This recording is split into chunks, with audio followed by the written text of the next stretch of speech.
Welcome to our deep dive today.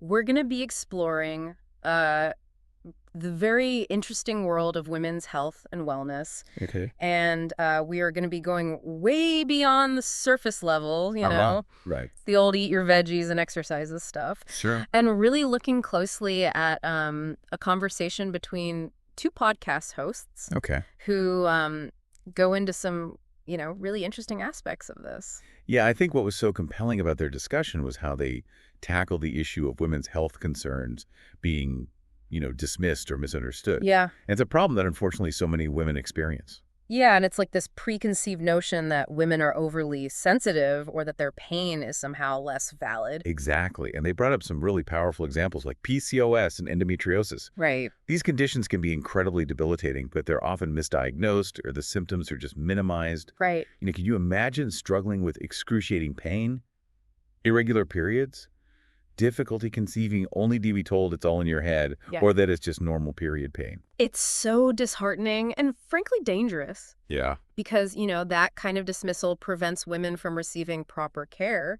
and can lead to years of unnecessary suffering. Absolutely. And what's so fascinating here is this dismissal can often stem from a lack of research and awareness surrounding women's specific health issues. Yeah, that's a great point. Makes you wonder how many women are out there silently suffering because their concerns aren't being taken seriously. Yeah. And it's not just about physical health either. Right. They also highlighted how societal pressures and expectations can significantly impact women's mental well-being. No, absolutely. It's like we're constantly juggling multiple roles and responsibilities, work, family, relationships. Right. And on top of that, we're bombarded with these unrealistic expectations of how we should look and act and feel. It's no wonder so many women struggle with anxiety, depression, and burnout. Yeah, it's like a recipe for mental health challenges. Totally.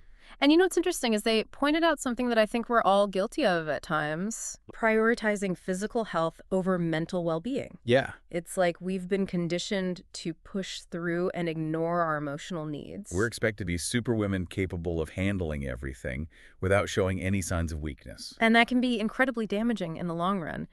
Ignoring your mental health is like ignoring a flashing check engine light in your car. I love that. Sooner or later, something's going to break down. Oh, yeah. They also discussed the concept of self-care Yes. and how it's often misconstrued as being selfish, especially for women. This resonated with me so much because I think a lot of women feel guilty about taking time for themselves. Yeah. We're so used to putting everyone else's needs first. Right. And they argued that self-care is not only essential, but it's also an act of empowerment. Yeah. It's about recognizing your worth and taking steps to nourish your mind, body, and soul. And they made a really good point about how neglecting self-care can actually make us less effective in other areas of our lives. Right. Like if we're constantly running on empty, we're not going to be able to show up fully for ourselves or anyone else. And I think it's important to remember that self-care doesn't have to be this like grand, luxurious affair. Right. It can be as simple as taking 5 minutes to meditate, enjoying a cup of tea in silence, or going for a walk in nature. Totally. It's about finding those little moments that help you recharge and reconnect with yourself. Absolutely. I'm curious, what resonated with you the most about their discussion on self-care? For me, it was the emphasis on setting boundaries. As women, we're often expected to say yes to everything and everyone, but learning to say no can be incredibly liberating. Yeah. It's about protecting your time and energy and prioritizing what truly matters to you. It's about recognizing that you're not obligated to please everyone and that it's okay to put your needs first sometimes. Absolutely. And they also talked about this perfect wellness trap and how women are constantly bombarded with these unrealistic standards of beauty, exercise, and diet, It's exhausting, isn't it? trying to live up to these unattainable ideals. It really is. And what struck me was their point about how this pursuit of perfection can actually be detrimental to our well-being. Mhm. It creates this constant sense of inadequacy and pressure, which can lead to negative self-talk and unhealthy behaviors. It's like we're always striving for something that's just out of reach, Right. which just leaves us feeling defeated and discouraged. So instead of chasing perfection, they encourage listeners to focus on balance and finding what works best for them as individuals. I love that because it takes the pressure off. Yeah. It allows you to embrace your own unique journey and make choices that support your individual needs and goals. It's about letting go of those external pressures and tuning into what truly makes you feel good. Yeah. And this brings us to their concept of a holistic approach to health. It's about recognizing that physical, mental, and emotional well-being are all interconnected. Yeah. You can't truly address one without considering the others. It's like they're saying that true wellness encompasses all aspects of our being. It's not just about what we eat or how much we exercise, but also about how we think and feel and connect with the world around us. And what constitutes a healthy lifestyle is going to look different for every woman. Right. There's no one-size-fits-all approach. It's about finding what works for you and creating a lifestyle that supports your overall well-being. And they also touched on the importance of seeking professional guidance when needed, whether it's for mental health support, reproductive concerns, or even personalized fitness plans. Yeah, I think this is so crucial because we often feel like we have to figure everything out on our own. And there's absolutely no shame in reaching out for expert help. It's about empowering yourself to take control of your health and seeking the support you need to achieve your wellness goals. Yeah, they made a powerful point about advocating for yourself in the healthcare system. Yes. And that's something we'll be delving into further in the next part of this deep dive. Absolutely. But before we move on to that, I'd love to hear your thoughts on one key takeaway from this first part of the conversation. What really stood out to you? I think for me, it was the emphasis on challenging the dismissal of women's health concerns. Yeah. It's a reminder that we have a right to be heard and to receive proper care. Yeah. It's about advocating for ourselves and not settling for inadequate answers or dismissive attitudes. Picking up where we left off, let's delve a little deeper into this idea of advocating for yourself in healthcare settings. This is where I think those hosts' insights become really empowering. Yeah. Because they weren't just talking about these abstract concepts. They actually offered some very concrete actions you can take. Yeah, I was really impressed by how they broke it down because, it can be so intimidating to push back when you feel dismissed by a healthcare professional. Where do you even begin? Right. Well, they emphasize preparation. Oh, yeah. Think about it like this. You wouldn't go into an important work meeting without having your talking points ready, right? So the same principle applies here. Okay, so how do we prepare for a doctor's appointment with that same level of intention? Okay, well, first, write down your symptoms, Okay. even those that seem, minor or unrelated. Okay. And then list any questions that you have. Yeah. Don't be afraid to get specific. Right. You deserve to have your concerns addressed thoroughly. This resonates with me so much because I've definitely downplayed symptoms before, thinking I was being too much or wasting the doctor's time. It's a common experience, Yeah. but remember, you are the expert on your own body. Right. No one else experiences it the way you do. Yeah. So if something feels off, it's worth investigating. The hosts also encourage seeking second opinions if you're not getting the answers or care that you need, and that can feel almost taboo, though, like you're questioning the doctor's authority. I know what you mean, but it's not about disrespecting their expertise. Yeah. Think of it as gathering more data. Okay. Different doctors have different specialties and perspectives. Sometimes a fresh set of eyes can make all the difference. Yeah, they had some really insightful points about reframing fitness and nutrition as well. Oh, yeah. It's easy to get caught up in the how it looks aspect, especially with all the social media pressure these days. Oh, absolutely. Right. They suggested a really powerful shift in mindset. Yeah. So instead of fixating on appearance, Right. they encouraged tuning into how exercise and food make you feel. It's less about striving for a certain body image and more about finding activities and foods that boost your energy, your mood, your overall sense of well-being. Precisely. Yeah. It's a much more sustainable and empowering approach. Right. If you genuinely enjoy the activity, you're more likely to stick with it. Yeah. And if the food nourishes you from the inside out, you won't constantly be fighting cravings or feeling deprived. Yeah. This reminds me of a point they made about aging and wellness. Yes. It's tempting to think that certain activities or levels of fitness are off limits as we get older. Yeah, they firmly debunked that myth. They highlighted how maintaining strength health and an active lifestyle is absolutely possible at any age. Right. It's about adapting your approach to fit your body's changing needs and abilities. Yeah, that's encouraging. Yeah. It's not about accepting limitations, but about finding new ways to thrive in each life stage. Exactly. They also stressed the importance of preventative care, which is something that often slips our minds until something goes wrong. So true. Right. It's easy to get caught up in the day-to-day and put off those checkups or screenings. Oh, they framed preventative care as an investment in your future well-being. Oh, okay. Think about it. Regular checkups can catch issues early on when they're often more treatable. Right. Screenings help detect potential problems before they become serious. It's like taking your car in for regular maintenance to prevent a major breakdown down the road. Exactly. And it's not just about going to the doctor. Yeah. Preventative care also encompasses things like prioritizing sleep, managing stress, Yeah. and nourishing your body with healthy foods. So it's a holistic approach Yeah. that integrates regular medical checkups with lifestyle choices that support overall health and well-being. Absolutely. Yeah. What they emphasized was that preventative care is not about living in fear of illness. It's about taking proactive steps to protect your health and enjoy a higher quality of life for years to come. Yeah, it's about being an active participant in your health journey Yes. rather than a passive observer. Speaking of active participation, Yeah. the hosts had some interesting thoughts on how to approach the vast world of wellness information. Oh, there's so much out there these days, especially online. It can be overwhelming to sift through it all and figure out what's actually helpful and what's just hype. Right. They encourage listeners to be discerning consumers of information. Okay. It's about critically evaluating the source, considering the evidence, and not blindly following trends or fads just because they're popular. So it's about taking a more informed and empowered approach to wellness. Rather than simply following the latest influencer's advice or jumping on the bandwagon of every new diet or exercise program that comes along. Exactly. They also stress the importance of finding healthcare providers who are a good fit for you.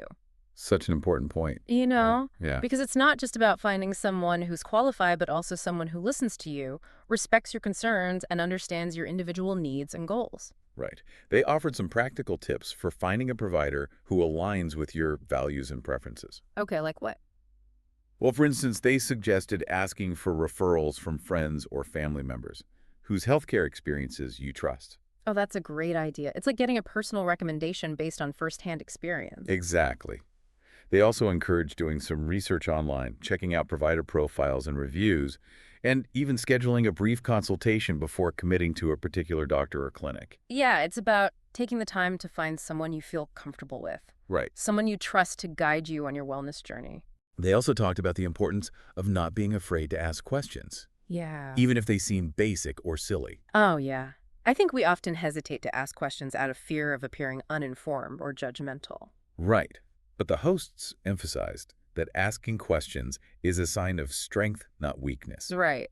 It shows that you're engaged in your healthcare and that you're committed to understanding your options and making informed decisions. So it's about approaching healthcare appointments as a collaborative process Yes. where you and your provider work together to create a personalized plan that meets your unique needs. Moving away from that traditional hierarchical model of healthcare where the doctor is seen as the all-knowing authority Right. and towards a more patient-centered approach where your voice is valued and respected. And you know, something that struck me as incredibly important was their emphasis on mental health. Oh, for sure. It's so often overlooked or stigmatized, especially when we talk about women's health. They really brought it to the forefront, highlighting how vital it is to prioritize mental well-being alongside physical health. Right.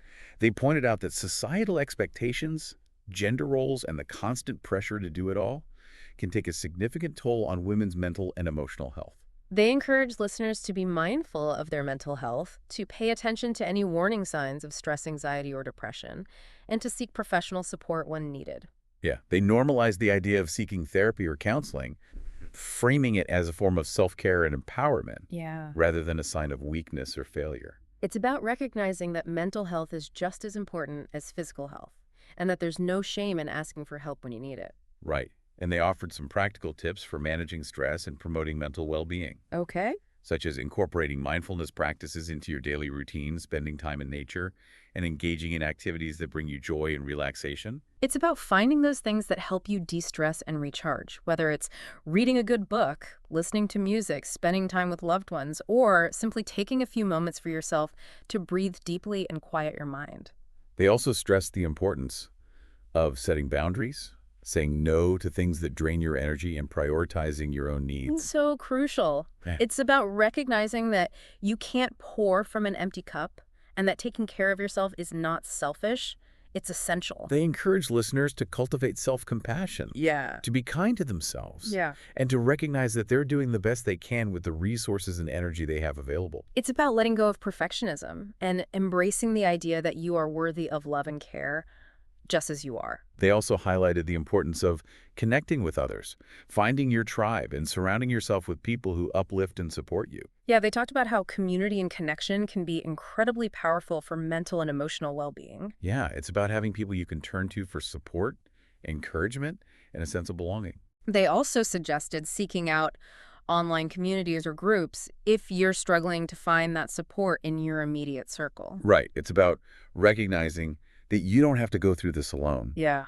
There are people out there who understand what you're going through and who are willing to offer support and encouragement. And they encourage listeners to be mindful of their inner critic, Yes. that voice that can sometimes be so harsh and judgmental. It's about challenging those negative thoughts and beliefs and replacing them with more positive and affirming ones. Yeah, they suggested practicing gratitude for your body and all the amazing things it can do. Shifting your focus from what you don't like about yourself to what you appreciate about yourself. And they reminded listeners that it's okay to ask for help, Yes. whether it's from a therapist, counselor, doctor, or trusted friend or family member. They emphasize that seeking support is a sign of strength, not weakness. It's about recognizing that you don't have to figure everything out on your own, and that there are resources available to help you navigate the complexities of your wellness journey. You know, I think their discussion really highlighted the interconnectedness of all these aspects of women's health and well-being. It really did. It's not just about physical health or mental health or self-care or any one thing in isolation. Right. It's about recognizing that all these elements are intertwined and that taking a holistic approach is key to thriving. It's about honoring your whole self, mind, body, and spirit, Yeah. and creating a life that supports your overall well-being. And it's about recognizing that your wellness journey is a lifelong process. It is. You know, there will be ups and downs, challenges and triumphs. It's about being kind to yourself, celebrating your progress, and trusting the process. And remembering that you are worthy of love, care, and support every step of the way. Wow. As we wrap up this deep dive into women's health and wellness, I am struck by how much ground we've covered. It's clear that it's not just about one or two isolated issues. It's not. It's about recognizing the interconnectedness of physical health, mental well-being, self-care, and advocating for ourselves in a system that doesn't always prioritize our needs. Yeah, those podcast hosts, I think they really peeled back the layers of what we often consider common knowledge about women's health. Right. And revealed a much more nuanced and empowering perspective. You know, one thing that really resonated with me was their emphasis on shifting our mindset from fixing ourselves to understanding and honoring our bodies. Yeah, they challenge so many of those ingrained societal messages that tell us we need to be thinner, prettier, more productive, more whatever. Right. Instead, they encouraged us to define wellness on our own terms. What stood out to you as a particularly powerful takeaway? For me, it was the reminder that self-care isn't selfish. It's not an indulgence. It's a necessity. Right. And it doesn't require grand gestures or elaborate routines. Right. It can be as simple as taking a few minutes each day to do something that nourishes your soul. And I love how they debunked the myth of the perfect woman, Oh, yeah. the one who effortlessly manages it all. Right. They reminded us that it's okay to ask for help, set boundaries, and prioritize our well-being. They gave us permission to let go of the pressure to be everything to everyone. Yes. And to embrace our imperfections. So as we conclude this deep dive, I'd like to pose a question to you, our listener. What's one small step you can take this week to prioritize your own well-being? Maybe it's scheduling that checkup you've been putting off. Yeah. Finally booking that therapy appointment. Right. Or simply carving out 30 minutes to do something you truly enjoy without any guilt or obligations. Remember, even small actions can create a ripple effect and lead to huge changes in your overall health and happiness. Taking care of yourself is not a luxury. It's an investment in your present and future self. So embrace your journey, honor your needs, and remember you are worthy of care and attention. Until next time, take care of yourselves.